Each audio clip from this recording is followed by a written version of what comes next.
Bonjour, je vais vous raconter le chapitre 13, loi normale. Les lois normales sont un type particulier de loi à densité. D'abord, rappelons les épisodes précédents. Lors du chapitre 11, on a vu la définition d'une densité.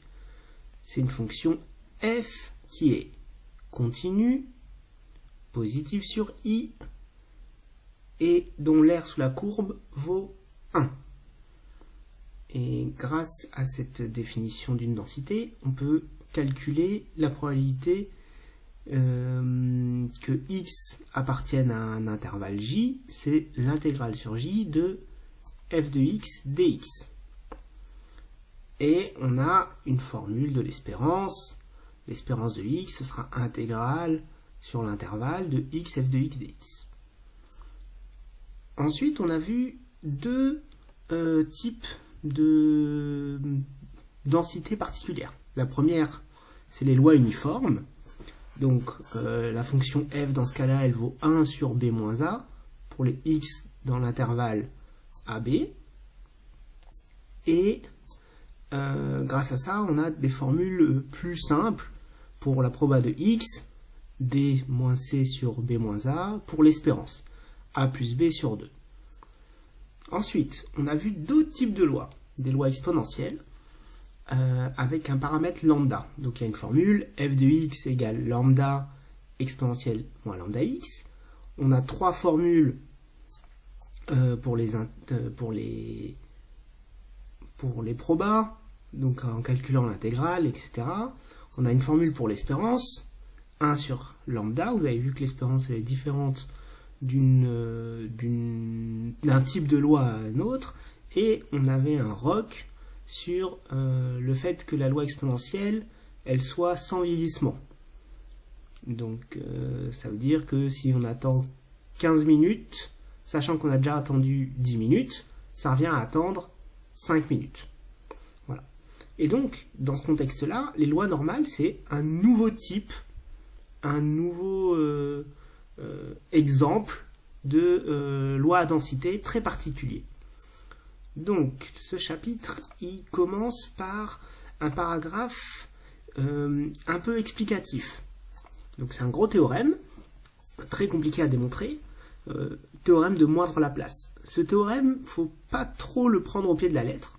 La seule chose qu'il dit, c'est que, en fait, la loi normale, c'est en quelque sorte une loi binomiale où il y a eu beaucoup d'essais, où n est très grand.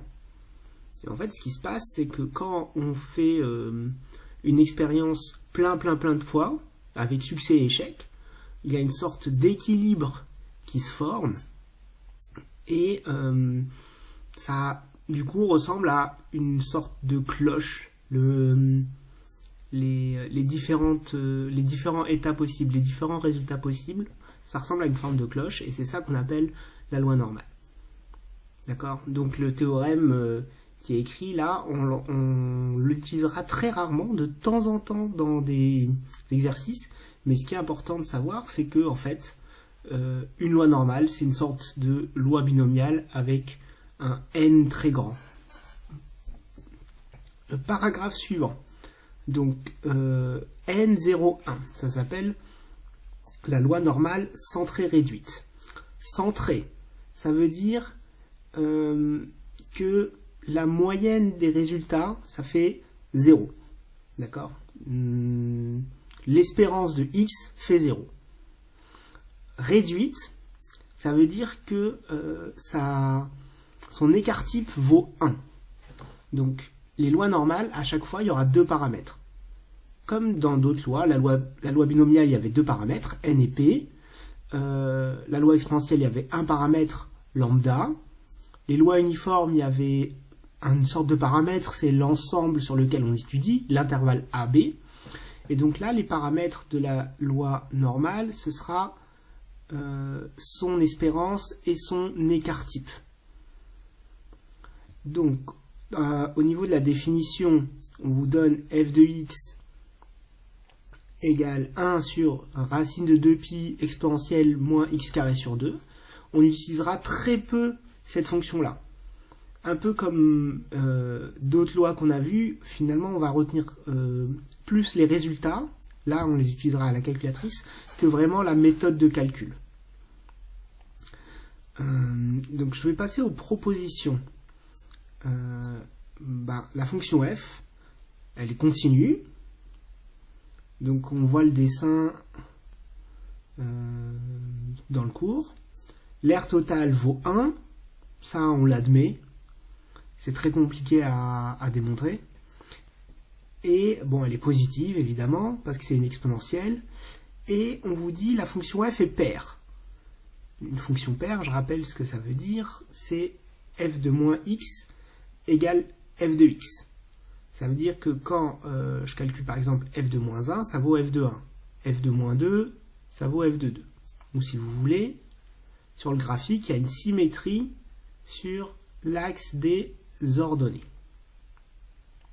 D'accord ?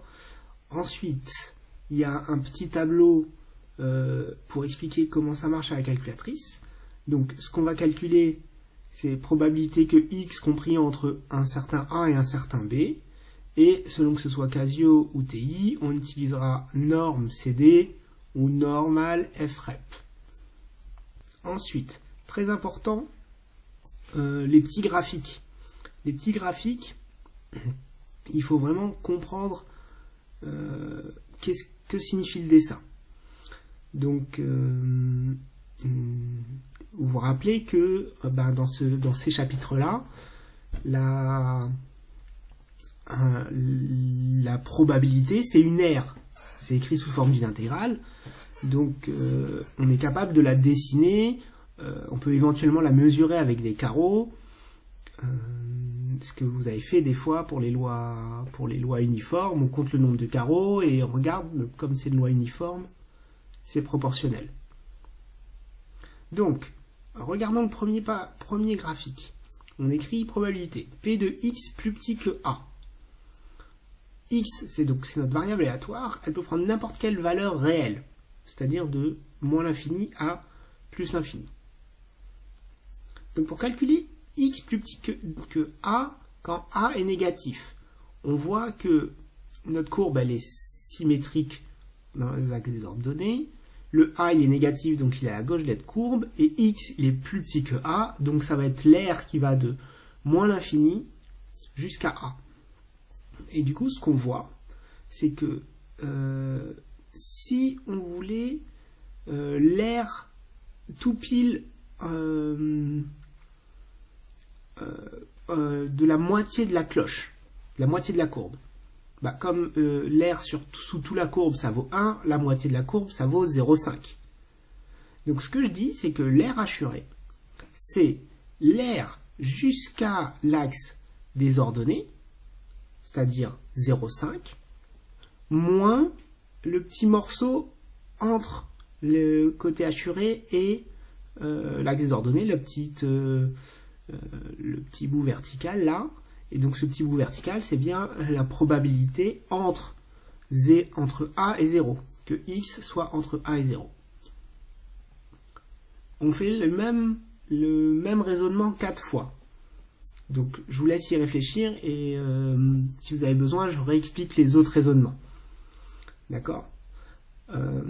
Donc en dessous, il y a les 4 formules. Il faut vraiment, c'est vraiment bien de les connaître. Même si concrètement, à la calculatrice, vous pouvez vous permettre d'écrire les formules juste en dessous, les formules pratiques. Par contre, le 10 puissance 99, c'est une manière de dire plus l'infini, mais il faut vraiment jamais l'écrire sur votre copie. Donc, vous pouvez l'écrire sur votre calculatrice, ça vous facilitera les choses, mais on ne l'écrit jamais sur la copie.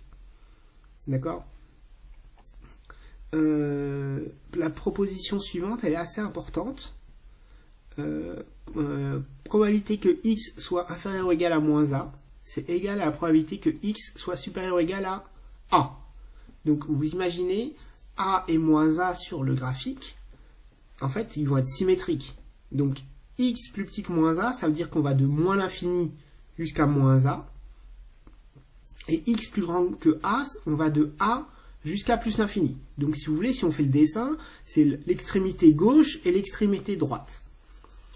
Et comme la fonction est symétrique, comme la fonction est paire, le petit morceau, le grand morceau tout à gauche et le grand morceau tout à droite, ils vont avoir la même valeur. Pour la deuxième probabilité, deuxième formule, P de x compris entre moins a et a, j'essaierai de vous faire un dessin plus précis, mais essayez de comprendre comment ça marche.